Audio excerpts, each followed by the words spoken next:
काल तंत्र। व्यापार के सिलसिले में रणधीर अपने गांव की ओर जा रहा था। घनघोर बरसात में अपनी पुरानी बैलगाड़ी लेकर जंगल के रास्ते से जा रहा था।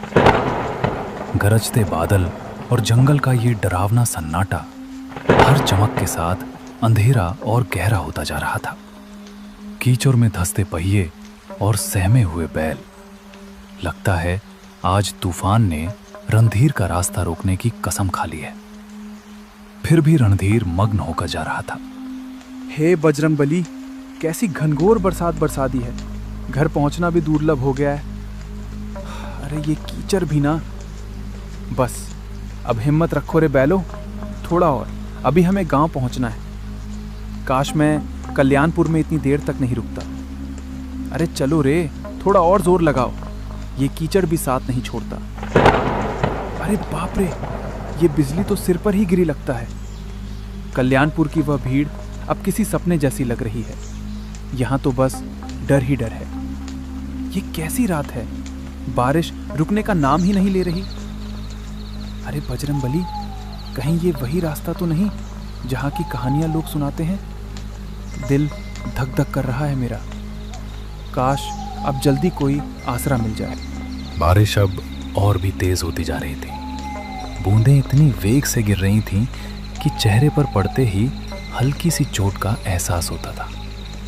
आसमान में बिजली बार बार चमक रही थी और बादलों की गड़गड़ाहट से धरती जैसे कांप उठती थी। चारों ओर सन्नाटा पसरा हुआ था। न कोई इंसान, न कोई आवाज, बस बारिश की लगातार ध्वनि और दूर कहीं से आती जंगली जानवरों की डरावनी आवाजें। रणधीर का दिल जोर जोर से धड़कने लगा। उसने इस रास्ते के बारे में कई डरावनी कहानियां सुनी थी। दिन में ये रास्ता सुरक्षित लगता था, मगर इस तूफानी रात में सब कुछ भयानक रूप ले चुका था। तभी अचानक उसे दूर कहीं से मंदिर की घंटी की आवाज सुनाई दी। अजीब बात यह थी कि वो आवाज बारिश के शोर के बीच भी साफ और गूंजती हुई सुनाई दे रही थी। रणधीर ने ध्यान से सुना। अरे ये आवाज, ये तो मंदिर की घंटी जैसी लग रही है। हाँ बिल्कुल, पर इतनी तेज बारिश में कौन बजा रहा होगा इसे? रणधीर ने बैलों को उस आवाज की दिशा में मोड़ दिया। कुछ दूरी तय करने के बाद उसे घने पेड़ों के बीच एक बहुत ही पुराना हनुमान मंदिर दिखाई दिया। मंदिर पत्थरों से बना था और देखने में काफी जर्जर व प्राचीन लग रहा था। पर अजीब बात यह थी कि उसके भीतर से हल्की सी रोशनी झिलमिला रही थी। रणधीर ने अपनी बैलगाड़ी मंदिर के पास रोकी और उत्सुकता व डर के मिले जुले भाव के साथ जल्दी से मंदिर के अंदर चला गया। मंदिर बाहर से जितना पुराना लग रहा था, अंदर उतना ही स्वच्छ और शांत था। हनुमान जी की मूर्ति के सामने अगरबत्तियां जल रही थीं और चारों ओर सिंदूर और चंदन की हल्की सी खुशबू फैली हुई थी। ऐसा लग रहा था जैसे किसी ने अभी अभी पूजा की हो, मगर वहां कोई दिखाई नहीं दे रहा था। कोई है यहाँ? कृपया बाहर आइए, मैं रास्ता भटक गया हूँ। बारिश बहुत तेज हो रही है, रास्ता कीचड़ में डूब गया है। बैल भी थक गए हैं। अगर थोड़ी देर यहीं रुक जाऊं तो कोई आपत्ति तो नहीं? अजीब है, मंदिर में रोशनी जल रही है, अगरबत्तियां भी सुलगी हैं, फिर कोई दिख क्यों नहीं रहा? कुछ देर बाद मंदिर के पीछे वाले कमरे से एक वृद्ध साधु प्रकट हुए, जिन्होंने गेरुए वस्त्र धारण कर रखे थे।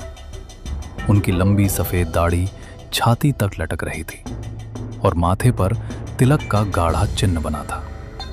उनकी आंखों में गहरी शांति थी, पर चेहरे पर किसी गहरी चिंता की छाया साफ झलक रही थी। कौन हो तुम बेटा? इस तूफानी रात में यहां कैसे आ पहुंचे? महाराज, मैं पास के गांव कल्याणपुर से लौट रहा था। व्यापार देर तक चला, इसलिए देर हो गई। रास्ते में इतनी भयंकर बारिश शुरू हो गई कि कुछ सूझा ही नहीं। तभी मंदिर की घंटी की आवाज़ सुनी और यहाँ चला आया। इस समय जंगल में रुकना उचित नहीं है। ये जगह दिन में भले शांत लगे, पर रात में इसका रूप बदल जाता है।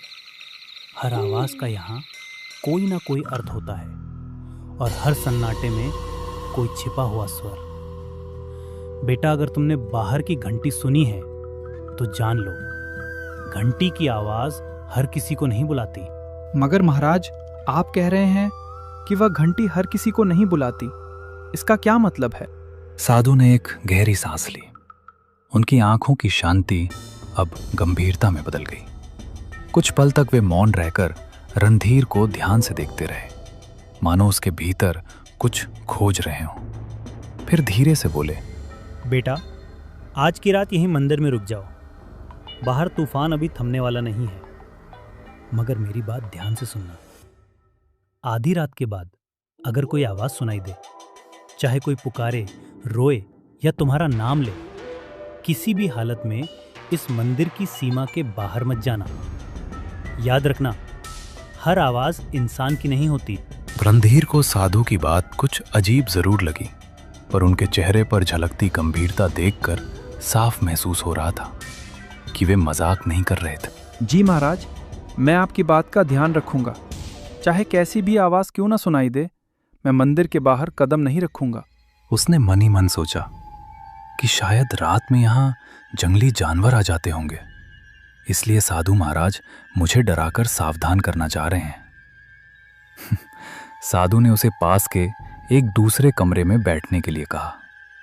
फिर वे अंदर चले गए और थोड़ी देर में एक थाली में कुछ ताजे फल लेकर लौटे। लो बेटा, ये कुछ ताजे फल खा लो। रास्ता लंबा था, शरीर को आराम और भोजन दोनों की जरूरत है। बाहर तूफान है, इसलिए आज यहीं ठहर जाओ। भगवान हनुमान की शरण में हो, चिंता मत करो, सब ठीक रहेगा। रणधीर ने शांति से फल खाए और पानी पिया। साधु महाराज ने उसे एक पुरानी चटाई और कंबल दिया ताकि वो आराम कर सके। रणधीर ने श्रद्धा से भगवान हनुमान को प्रणाम किया और मंदिर के एक कोने में जाकर लेट गया। थकान के मारे उसकी आंखें धीरे धीरे बंद होने लगीं। बाहर रात अब और गहरी हो चली थी। बारिश अब भी जोरों पर थी और हवाएं मंदिर की दीवारों से टकराकर सनसनाती हुई गुजर रही थीं। रणधीर नींद में जाने ही वाला था कि अचानक उसे एक अजीब सी आवाज सुनाई दी। पहले तो वो बहुत धीमी थी, पर कुछ ही पलों में वो आवाज धीरे धीरे तेज होती चली गई। रणधीर बेटा, बाहर आजा। देख, मैं यहाँ हूँ, डर मत। मैं तेरा पिताजी हूँ। तू इतनी देर से लौटा नहीं, मैं तुझे ढूंढता ढूंढता यहाँ तक आ गया। बेटा, बस एक बार बाहर आजा। देख, तेरे पिताजी तुझे बुला रहे हैं। मेरे पास आजा रणधीर। तू मुझे पहचानता है ना? मेरी आवाज सुन, मैं तुझसे मिलने आया हूं बेटा। रणधीर, मेरी बात सुनो बेटा, मैं बड़ी मुसीबत में हूं। कोई मुझे यहां से ले जाओ, वरना मैं बच नहीं पाऊंगा। तू तो मेरा साहसी बेटा है ना? बस एक बार बाहर आजा, मुझे तेरी जरूरत है। देख, मैं यहीं तेरे मंदिर के बाहर खड़ा हूं, ठंडी बारिश में भीग रहा हूं। जल्दी आ बेटा, मुझे बचा ले। रणधीर की आंखें अचानक खुल रहीं। वो चौंक कर उठ बैठा।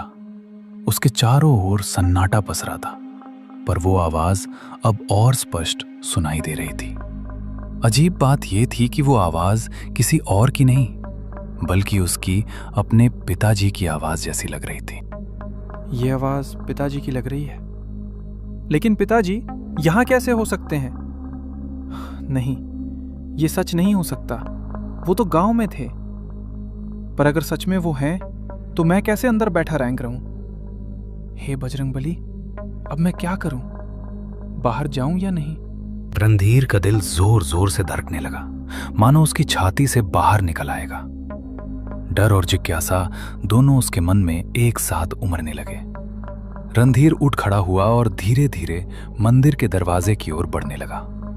उसका हाथ दरवाजे की ओर बढ़ रहा था, जबकि मन भीतर से कह रहा था, शायद बाहर अगर पिताजी हैं और अगर सच में उन्हें मदद चाहिए तो मैं कैसे ना जाऊं। तभी अचानक किसी ने उसका हाथ कस कर पकड़ लिया।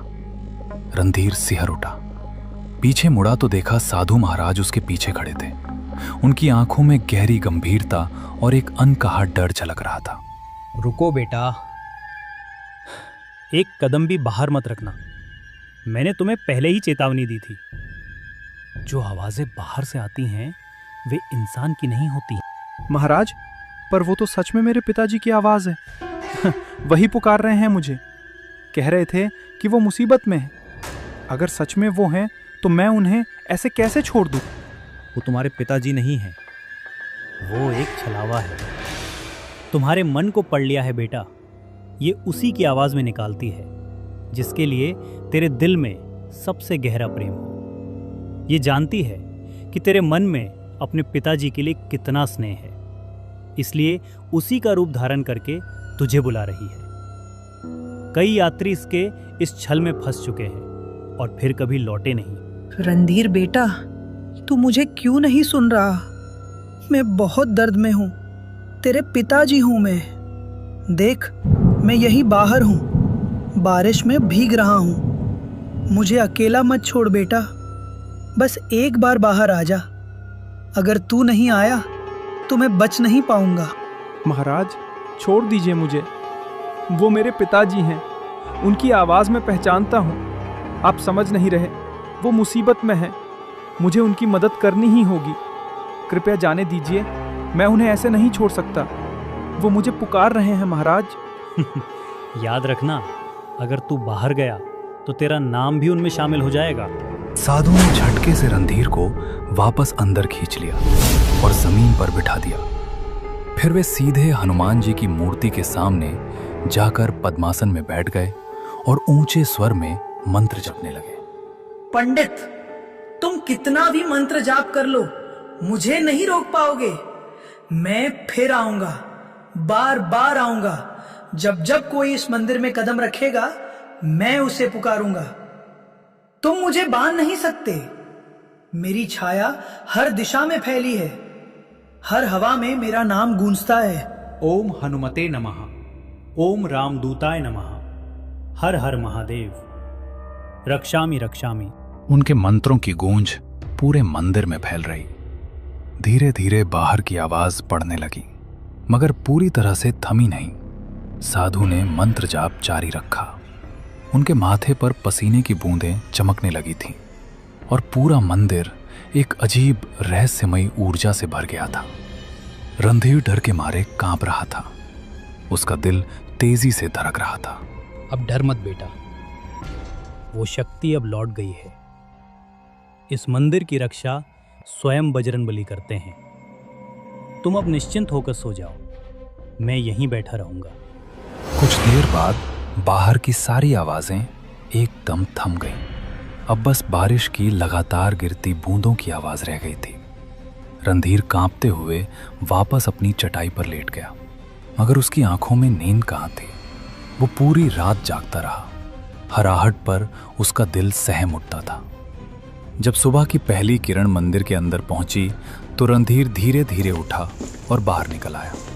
बारिश अब थम चुकी थी, लेकिन मंदिर के चारों ओर जमीन पर अजीब से पैरों के निशान बने हुए थे, जैसे कोई अनजानी चीज रात भर मंदिर के इर्द गिर्द घूमती रही हो। तभी साधु महाराज अपनी कुटिया से बाहर आए। उन्होंने चारों ओर देखा और गहरी सांस ली, मानो किसी लंबे संघर्ष के बाद राहत मिली हो। देख रहे हो बेटा, ये निशान, ये उसी छाया के हैं जो पूरी रात मंदिर के चारों ओर मंडराती रही। वो कोशिश कर रही थी कि तुम्हें बाहर खींच ले जाए, तुम्हारे मन के प्रेम का इस्तेमाल करके तुम्हें अपने जाल में फंसाए। पर भगवान हनुमान की कृपा से वो इस मंदिर की सीमा पार नहीं कर सकी। ये रेखाएं उसकी असफलता की निशानी है। वो अब भी मुक्ति नहीं पा सकी, इसलिए हर तूफानी रात में लौटता है, किसी नए मन को बहकाने। महाराज, ये छलावा आखिर कौन है? क्यों हर रात यहाँ आता है और क्यों मुझे अपने पिताजी की आवाज में बुला रहा था? इसका क्या रहस्य है? इसकी पिछली कहानी क्या है? बेटा, ये छाया कोई साधारण आत्मा नहीं है। कभी ये भी एक इंसान था, एक औरत जो अपने पत्नी की मौत के बाद पागलपन की हद तक टूट गया था। कहा जाता है कि वो अपने दुख में इतनी डूब गया कि उसे जीते जी शांति नहीं मिली। एक तूफानी रात में उसने इसी जंगल में अपनी जान दे दी। तभी से उसकी आत्मा इस जगह से बंध गई। वो अब भी अपने अकेलेपन और दर्द से मुक्त नहीं हो पाई है। वो अपने दर्द में सबको शामिल कर लेना चाहता है। वो जानती है कि इंसान का सबसे बड़ा प्रेम किससे होता है? अपनेपन से, अपने पिताजी से, अपनी संतान से। इसलिए वो उसी आवाज में पुकारती है ताकि जो सुन ले वो खुद को रोक ना सके। कई यात्री उसके इस छलावे में फंस चुके हैं और फिर कभी लौटे नहीं। वही सब उसकी छाया में समा गए, उसी के दुख का हिस्सा बन गए। बेटा, अगर मैं तुम्हें रोका ना होता तो सुबह तक यहाँ तुम्हारे पैरों के भी निशान नहीं मिलते और तुम्हारे बैल वहीं के वहीं खड़े रह जाते। रणधीर के रोंगटे खड़े हो गए। रणधीर ने कांपते हाथों से साधु के चरण छुए। साधु महाराज, अगर आप मुझे नहीं रोकते तो पता नहीं मेरा क्या होता। साधु महाराज, आपने मेरी जान बचाई है। अगर आप ना होते तो आज मैं जिंदा नहीं होता। मैं आपका आजीवन ऋणी रहूंगा। इसे मैं कभी नहीं भूलूंगा। बेटा, मुझे नहीं, भगवान हनुमान को कहना। उन्हीं की कृपा से तुम आज सुरक्षित हो। याद रखना, उस छाया से बचने का एक ही उपाय है, श्रद्धा और विश्वास। ये दोनों कभी मत भूलना। रणधीर ने हनुमान जी और साधु महाराज को प्रणाम किया और बैलगाड़ी लेकर निकल पड़ा। रास्ते भर उसे रात की डरावनी आवाज और साधु की मदद याद आती रही। दोपहर को श्यामपुर पहुंचकर उसने देखा कि पिताजी आंगन में सुरक्षित बैठे हंस रहे हैं। वो खौफनाक आवाज झूठी थी। ये देख रणधीर की आंखों में आंसू आ गए और उसने दौड़कर पिताजी को गले लगा लिया। अरे ये क्या हाल बना रखा है तूने रणधीर? कौप क्यों रहा है बेटा? कहीं रास्ते में कुछ हुआ क्या? बोल ना पगले, तू ठीक तो है ना? पिताजी, मैं बहुत डर गया था। रात भर तुम्हारी आवाज सुनाई देती रही, इतनी सच्ची, इतनी करीब, जैसे तुम मुझे बुला रहे हो। मैंने सोचा तुम किसी मुसीबत में हो। अगर साधु महाराज मुझे ना रोकते तो शायद मैं आज तुम्हारे सामने ना होता। रणधीर ने अपने पिताजी को रात की सारी घटना बताई। उसकी बात सुनकर पिताजी की आंखों में डर और हैरानी दोनों झलकने लगे। धीरे धीरे यह खबर पूरे गांव में फैल गई। सबको मालूम हो गया कि उस जंगल में रात के समय कुछ अनहोनी घटती है।